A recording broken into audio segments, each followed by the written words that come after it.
Miami Heat center Bam Adebayo has officially broken out of his shooting slump, scoring 22 or more points in 4 of the Heat's past 5 games. Adebayo had been struggling on the offensive side of the ball for the better part of a month. His shooting splits from both three-point range and inside the paint were dropping before a 29-point explosion against the Phoenix Suns on January 13th. In a recent story on Enscape by Mark J. Spears, Adebayo credited his girlfriend, Las Vegas Aces superstar Aya Wilson, for his recent improved play. "I would say the key to my play has been clearing the clutter," Adebayo said.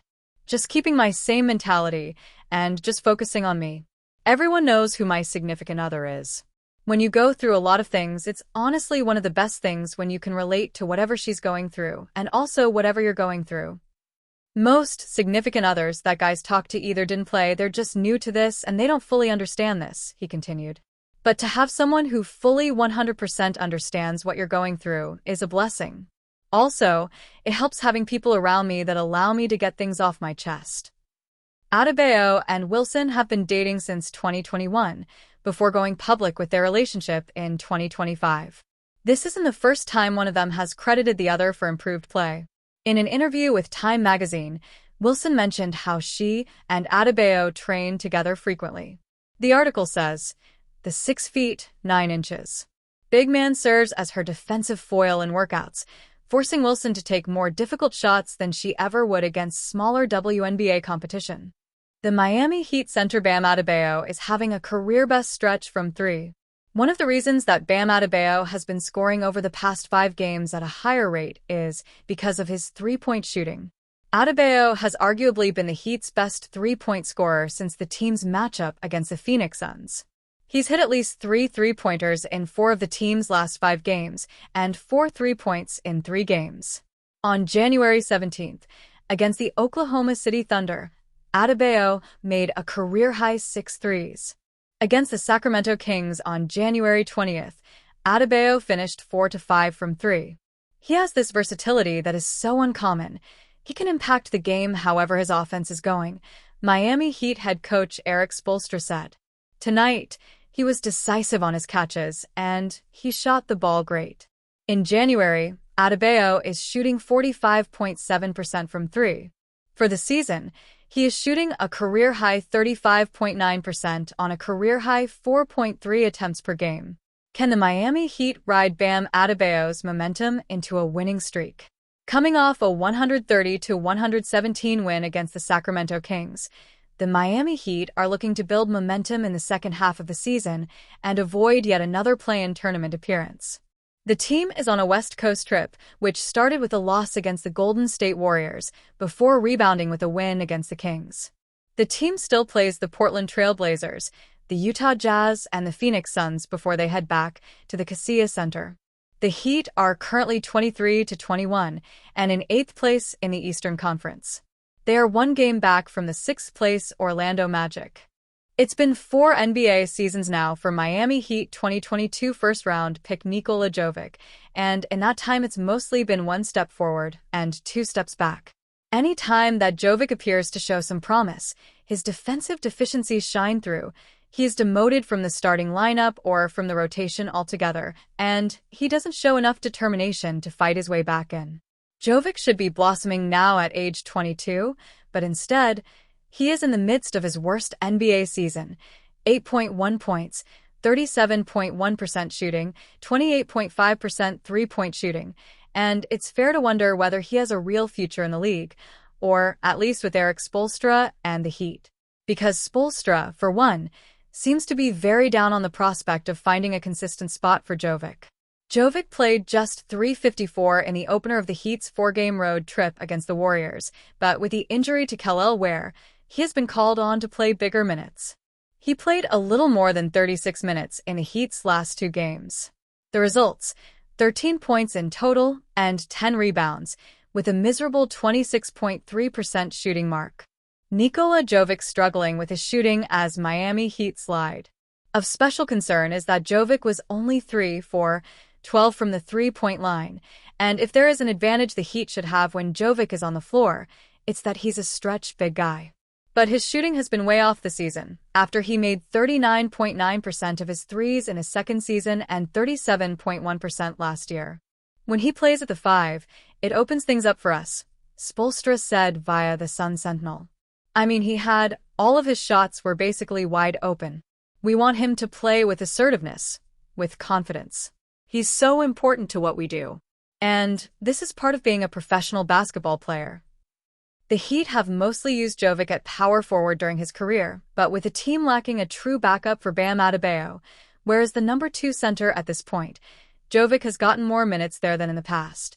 Jovic played center about 15% of his time on the floor in his first 3 NBA seasons, but is at about 39% this year, according to basketball-reference.com. Eric Spoelstra calls out Nikola Jovic. In his brief NBA career, one of the Miami Heat's consistent issues with Jovic has been his inability to thrive after adversity. He tends to retreat into his shell rather than respond. And with the Heat having lost 6 out of their last 9, they will need more from Jovic. Spoelstra recently called out Ware for a lack of consistency, comments he walked back later. But he is more familiar with calling out Jovic over the years. We have to show some grit, and Nico's got to show some grit right now to be able to fight through it, Spoelstra said. You're always going to go through ups and downs, and when it's a little bit tough, that's when actually you can have a great breakthrough. The Heat have 2 more games remaining on their road trip, a back-to-back in Utah and Phoenix on Saturday and Sunday, Ware, out with a hamstring injury, was sent home to Miami for rehab. As league-wide belief builds that Giannis Antetokounmpo's tenure in Milwaukee may be nearing its end, the Miami Heat are increasingly viewed as one of the teams best positioned to capitalize if and when the Bucks' franchise star becomes available. According to NBA insider Jake Fisher, citing multiple league sources, there is growing expectation around the NBA that Milwaukee will eventually part ways with Antetokounmpo, not necessarily before the February 5th trade deadline, but potentially on a timeline that aligns with the NBA draft. The cumulative effect of them all is that they stem from a rising league-wide belief that a divorce is inevitable, Fisher wrote in the Stein line. One league source told Fisher, "This is shaping up to be a draft day kind of thing." Another was more blunt. "It's happening." That timeline matters, especially for Miami. Why the Giannis timeline favors the Heat. If Milwaukee waits until the offseason, the Heat's leverage dramatically improves.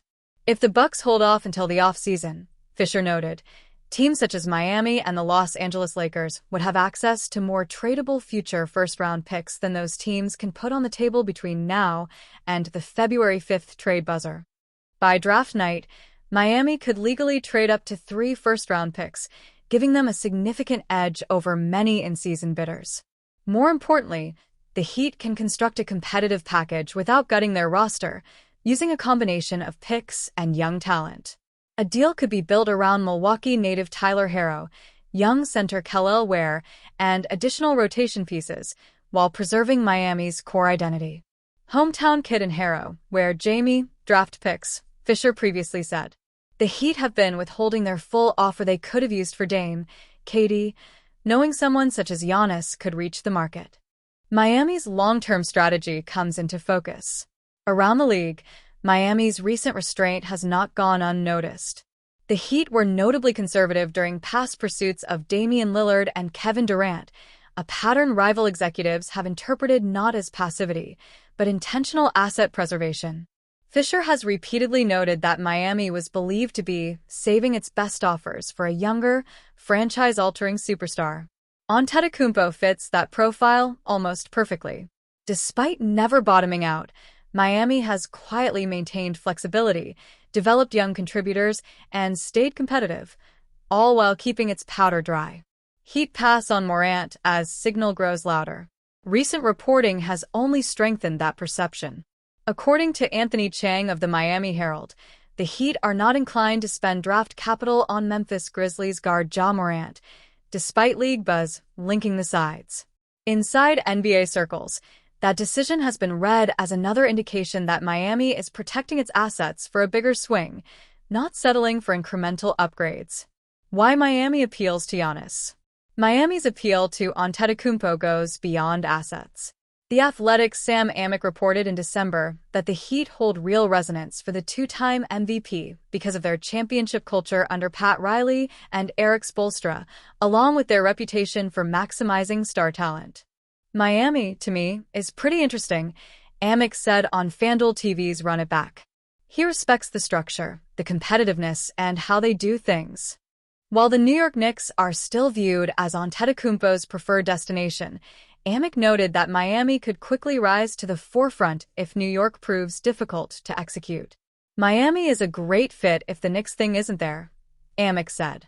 Fisher also previously reported that Antetokounmpo evaluated Miami seriously before signing his first extension in Milwaukee, including consideration of Florida's tax advantages compared to Wisconsin's supermax structure. Heat positioned for the moment. Nothing is imminent, but as league belief hardens, Milwaukee's options narrow, and the calendar turns toward the draft, Miami's patience may soon be rewarded. If Antetokounmpo does reach the market, the Heat won't be scrambling. They'll be ready.